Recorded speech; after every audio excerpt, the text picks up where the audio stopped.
None of them have made me look ordinary. Incubator, bunch of murders. This here is a clip from the movie Wonder. It is a heartwarming film about a boy born with facial deformities, and he's doing his very best just to be an ordinary kid. His story, though, is a reality for several families right here in North Texas. And we have the pleasure of introducing you to two families this afternoon. We have Debbie Bono and her 8-year-old daughter, Sadie. And we have April Gorman and her 10-year-old son, John. So thank you to the four of you for being here this afternoon. Really appreciate it.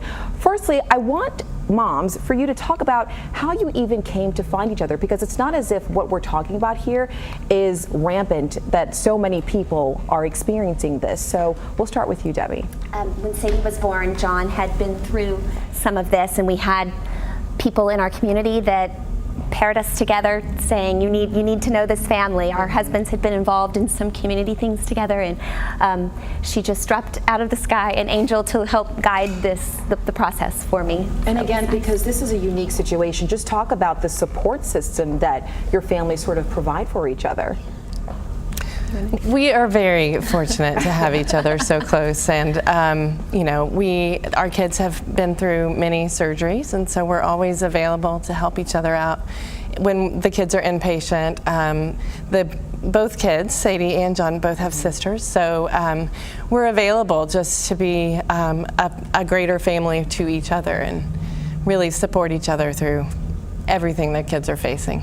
So I want to talk a little bit about the journey, the medical journey, because you mentioned the surgeries. I believe 40 procedures. Is that individual or between the two? 40 about different 40 procedures. So in the film Wonder, it's Treacher-Collins syndrome, but similar but not quite the same with the kids here.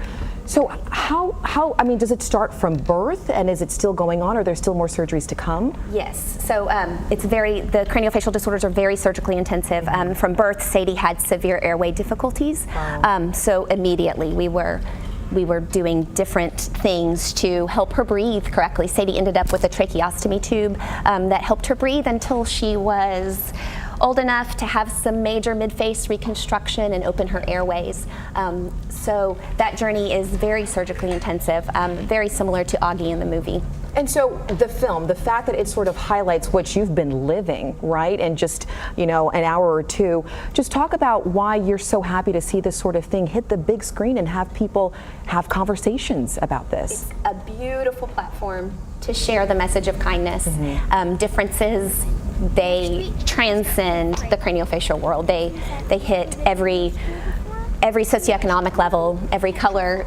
It's not just the craniofacial world, and this is such a great platform to spread the message of kindness, especially in a school setting. And Sadie and John, I'm wondering if you guys can tell me why you like the film, why maybe it hit home for you, why it was special for you to see that. John, can we start with you?